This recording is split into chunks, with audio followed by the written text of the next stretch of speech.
East Van? Hey everyone. I'm actually from Alberta, so it's exciting. This is the first time I've ever performed poetry in my home province.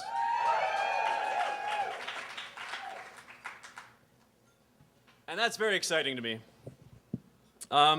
We've been doing a lot of school workshops all week long. It's been incredible.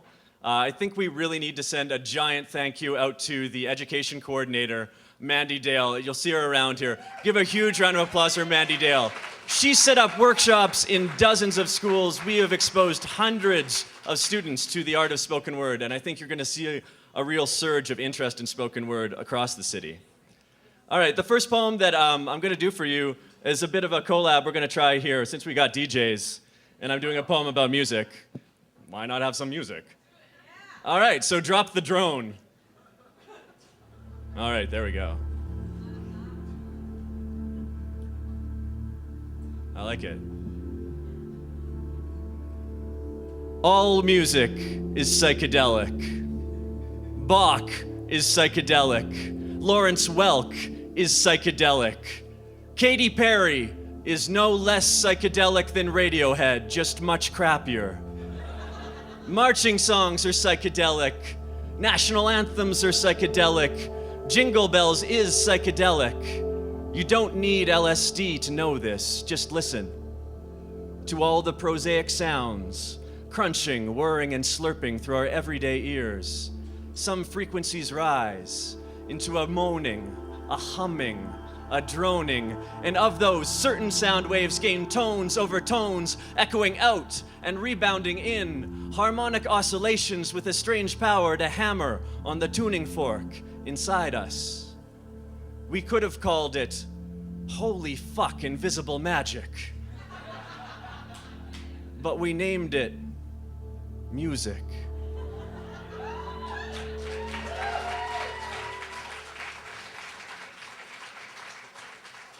Give it up for the DJ over here, my friend. So when I wasn't living in East Van or in Alberta, I spent 3 years on Salt Spring Island. Anyone know where Salt Spring Island is? Yeah, some Salt Spring Island people pass through there. I don't know. If there are any true islanders, that'd be amazing. You know, the West Coast winters are long on Salt Spring Island. It is a lot of rain. And then finally you hit the summer. I feel like we're finally coming out of the winter here now too. To give you an idea, if you haven't been to Salt Spring, there's a few kind of sayings about Salt Spring that will help you get a better understanding of that place. One of them is, why doesn't Salt Spring fly away? Because there is a wingnut on every corner holding it down. Which is true. I was one of them. And the other thing that you need to know about Salt Spring is very important, is that what is the most confusing day on Salt Spring Island? It's Father's Day.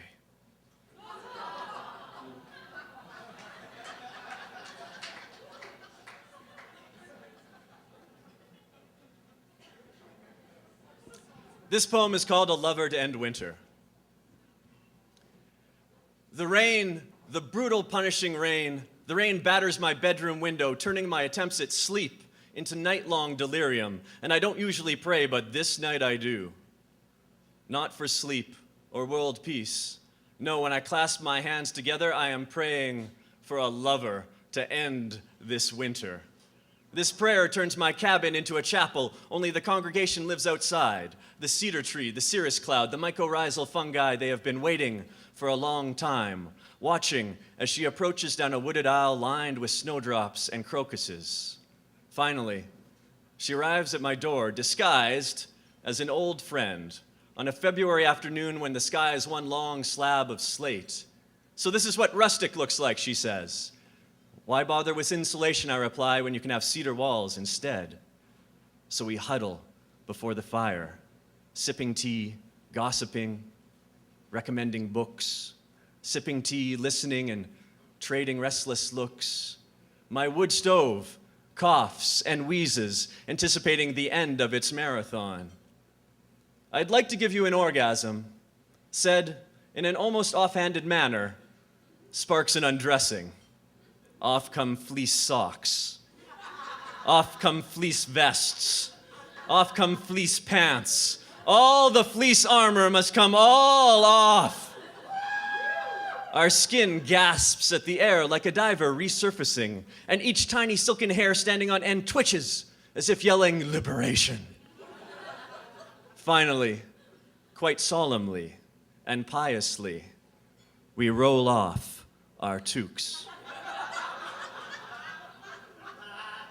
Around us lie the coverings we've shed, the extra skins that winter demanded. But now, our excitement is unmasked. There's no use in pretending or talking about books. We might as well fling all our learned language into the ether.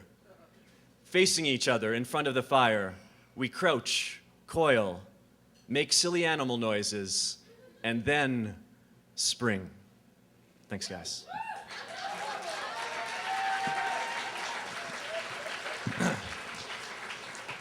Just your average afternoon on Salt Spring Island.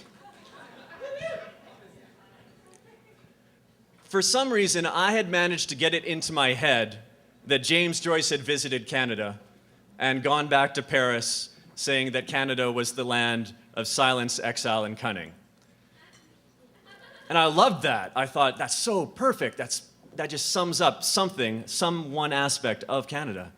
So I decided I need to write a poem about that, and about halfway through the poem, I realized that never happened. Someone told me, they corrected me after I'd showed them a draft. They're like, no. I'm not sure he ever visited Canada, and that line is definitely from Portrait of an Artist as a Young Man. Those are the weapons that a young artist is supposed to take into the world. Silence, exile, and cunning, which is still beautiful. But I still liked it about Canada, so I wrote a poem about it. And that's what it's based on. And the only other thing you need to know for this poem is it's based on a quote at the beginning by Jon Stewart. And Jon Stewart is, of course, the person who runs The Daily Show on Comedy Central, and definitely a personal hero of mine. Jon Stewart tells us, "I don't trust any country that looks around a continent and says, 'I'll take the frozen part.'" Yes, John, do not trust Canadians. Do not be taken in by our vacant smiles, for we are trained in the art of silence, which you might mistake for shyness, but rest assured we are scheming all the while. We will try to lull you into complacency by talking constantly about the weather, by humming and hawing about how could be worse, but then again, could be better. Do not be fooled by this. Winter is our exile, our teacher. We have studied under the snow hair, turn around, turn back, and we've vanished, although we haven't gone anywhere.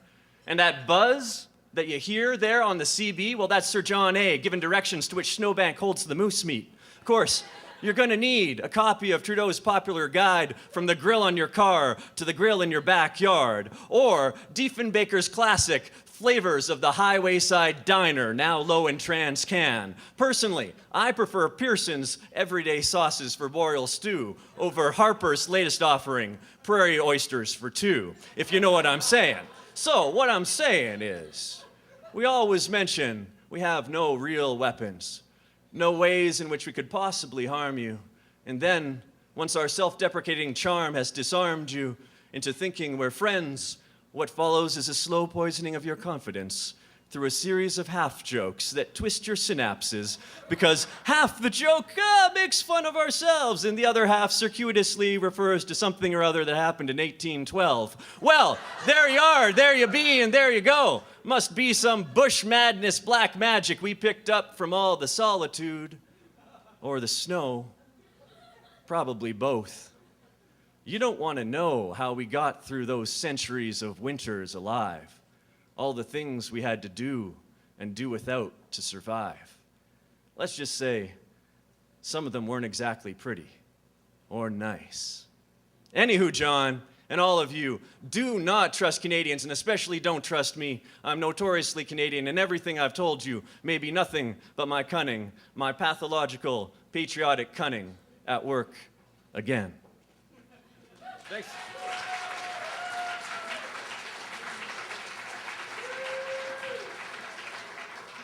It's been a real pleasure and an honor to be part of this festival. Thank you, Sherry D, for inviting me. I've really enjoyed every moment of it. It's been incredible also, I'll say, as a poet, to have the chance to hang out with my colleagues from across the country and around the world. It really means a lot. So give it up for all the poets in the room. It really means a lot to have this kind of community. Okay, I'm really stoked to do the next poem because it's about Alberta. And I've never got to do it in Alberta because I've never performed in my home province. I was born and raised in Edmonton, and I moved to Vancouver to go to school. Now, when you're in Alberta, like, the Edmonton-Calgary rivalry seems really intense. As soon as you get to British Columbia, you're just so thankful to meet another Albertan. Seriously, you're like, oh, yeah, you're probably not a flake. Let's go eat a cow. It's amazing. And it was probably not very much of a surprise that I fell in love with a girl from Calgary when I was living in Vancouver. And I was like, I don't know what it is about hanging out with you, but it's just so awesome. It's so comfortable. You know, it just feels like home, and I can't put my finger on it, so I'm just going to have to keep writing about it until I figure it out. So I kept writing about it, and it's like, what is it about her? I don't know. It's definitely something that's, like, really Albertan about her. So I wrote her this poem.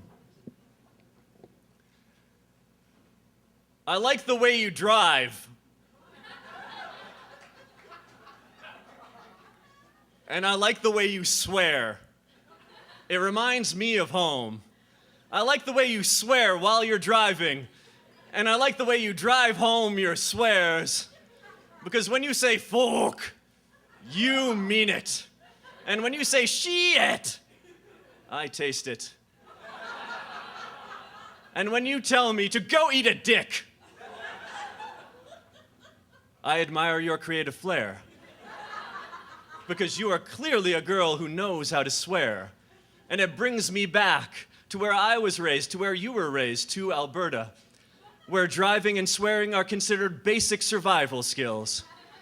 And you know how to drive, taking corners like they were cheap insults. I like the way you drive on the highway, with one hand on the wheel and one on my thigh. But I didn't like how you reminisced about watching the Flames.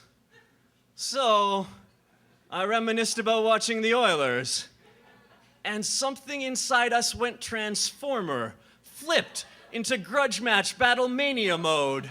Your Iginla brow furrowed, my Semenko nose flared, your eyes threatened a flurry of blows. My furious eyebrows tried to convey to you that, you know, if you messier'd with me, you'd end up McSorley.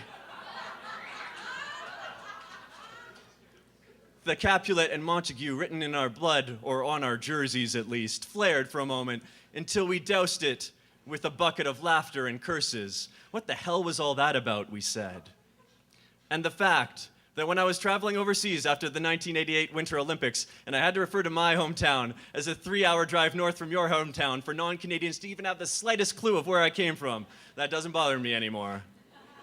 Besides, British Columbian girls are laid back and spiritual. Other prairie girls move slow and sensual. Ontario girls are sophisticated and funny. Maritime girls make great drinking buddies. Quebecois girls have special sex tricks, and Yukon girls can kick your ass quick. And I haven't met very many girls from the Northwest Territories or Nunavut, so I don't have much of an opinion there. But I've seen enough to know I want a girl from Alberta. I want a girl who knows how to drive and swear. Thanks, guys. It's been great. Gonna hand it back over to Corey Mack.